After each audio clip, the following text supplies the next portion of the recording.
स्वर संधि की छठी संधि के बारे में बात कर रहे हैं, जिसे हम पूर्व रूप संधि कहते हैं,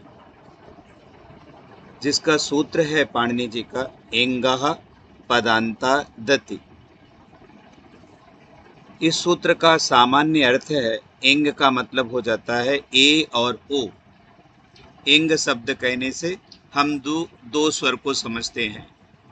वो एक प्रत्याहार एंग है, तो आप प्रत्याहार ना समझ के इतना समझे कि एंग मतलब दो स्वर ए अथवा ओ। फर्स्ट शब्द के इंड में जो पहला शब्द है उसके अंतिम अक्षर में जो स्वर हो ये ए अथवा ओ हो। केवल दो स्वर की बात करती है ये संधि, जिसे हम पूर्व रूप कहते हैं।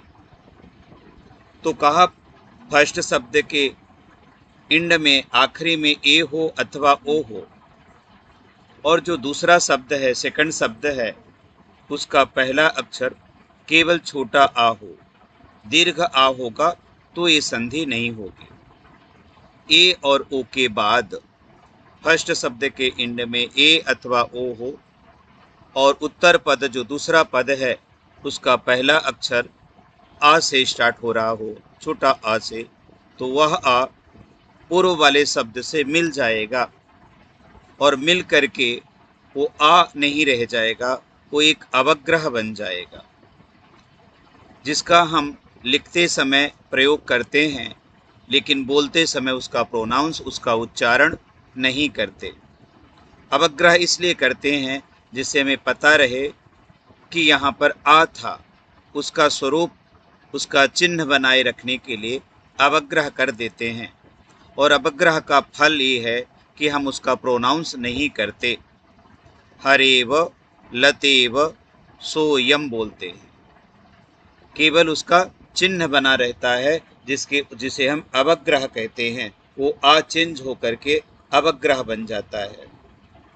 अब इसका सवाल है कि उसको पूर्व रूप संधि क्यों कहते हैं।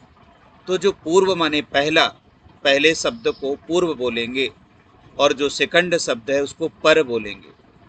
तो जो पर वाला शब्द है, अत्र का आ, अब का आ, अयम का आ, वो पूर्व माने फर्स्ट शब्द को हम पूर्व बोलते हैं और वो पूर्व के रूप में हो जाता है, अपना स्वरूप उसके स्वरूप में मिला देता है, एक के रूप में मिला देता है, उसका प्रोनाउंस नहीं होता, केवल चिन्ह मात्र के लिए एक अवग्रह बन के रह जाता है। इसलिए इस संधि का नाम है पूर्व रूप संधि।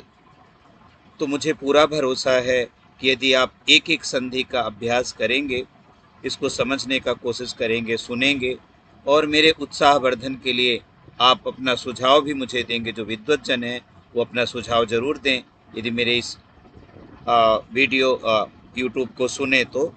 और जो बच्चे हैं जो संस्कृत प्रेमी, संस्कृत सीखना चाहते हैं या स्कूल में उनको संस्कृत है या शौक से भी संस्कृत सीखना चाहते हैं, तो इसका अभ्यास करें, इसे सुने, और इसका प्रैक्टिस सीट भी मैं डालूँगा, तो उसका अभ्यास करें। तो एक एक करके मैंने दीर्घ संधि, गुण संधि, वृद्धि संधि, यण संधि, अयादि संधि, आज ये छठी पूर्व रूप संधि भेज रहा हूँ।